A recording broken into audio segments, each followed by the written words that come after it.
ዩቲናስ ዛሬ ሚሊዮን ሰዎች የሚከታተሏት ቲክቶከር ናት። ግን ይህ ዝና ሁሉ ድንገት አልመጣም። ወደ ኋላ ዞር ብለን ስንመለከት ብዙ ሰው ያላወቀው ታሪክ አለ።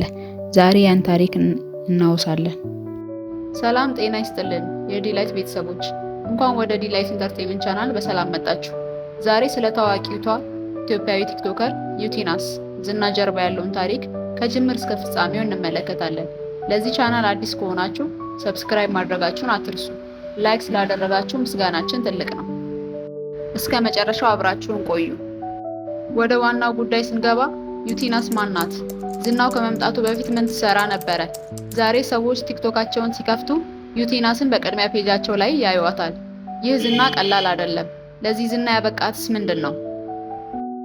ሀያት ናስር በቲክቶክ ስሟ ዩቲናስ እየተባለች የምትታወቀዋ ውልደትና እድገቷ ወሊሶ ከተማ ሲሆን ትምህርቷንም ታዋቂው ዘፋኝ ጥላሁን ገሰሰ የተማረበት ትምህርት ቤት የተማረች ሲሆን የዩኒቨርሲቲ ትምህርቷንም በሐዋሳ ዩኒቨርሲቲ በኮምፒውተር ሳይንስ ተምራ የጨረሰች ሲሆን እንዲሁም የቢዝነስ ማኔጅመንት ዲግሪም አላት። ለትወና ካላት ፍቅር የተነሳ የዩኒቨርሲቲ ተማሪ ሆና ቪዲዮዎችን እየቀረጸች ታስቀምጥ ነበር። በጓደኞቿና በግቢ ተማሪዎቿ መታወቅና መታየትም ጀምራ ነበረ።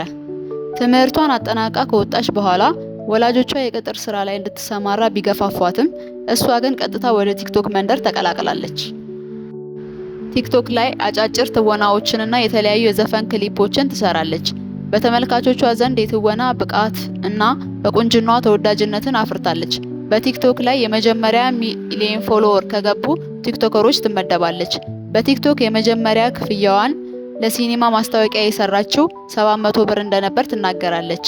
ተማሪ በነበረችበት ሰዓት አስቸጋሪ አይነት ባህሪ እንደነበራት ባደረገችው ኢንተርቪው ላይ ተናግራለች።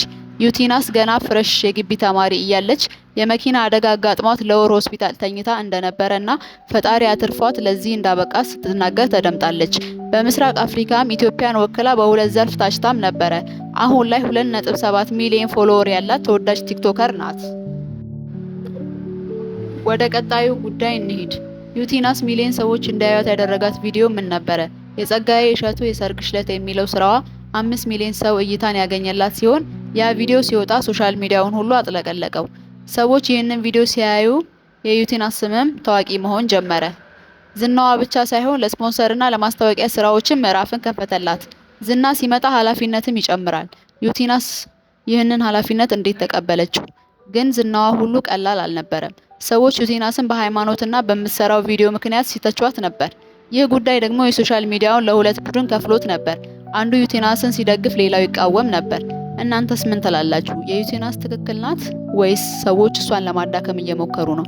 ሀሳባችሁን ኮመንት ላይ አስቀምጡልን። ከዩቲናስ ታሪክ አንድ ትምህርት ግልጽ ነው።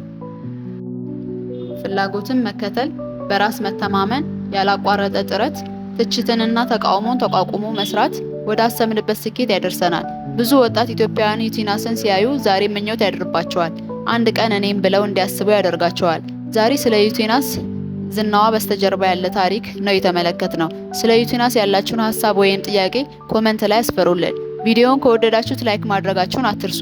ሰብስክራይብ ካላደረጋችሁ ሰብስክራይብ አድርጉ። በቀጣይ በሌላ ወቅታዊ ጉዳይ እስክንገናኝ ድረስ ሰላም ቆዩን።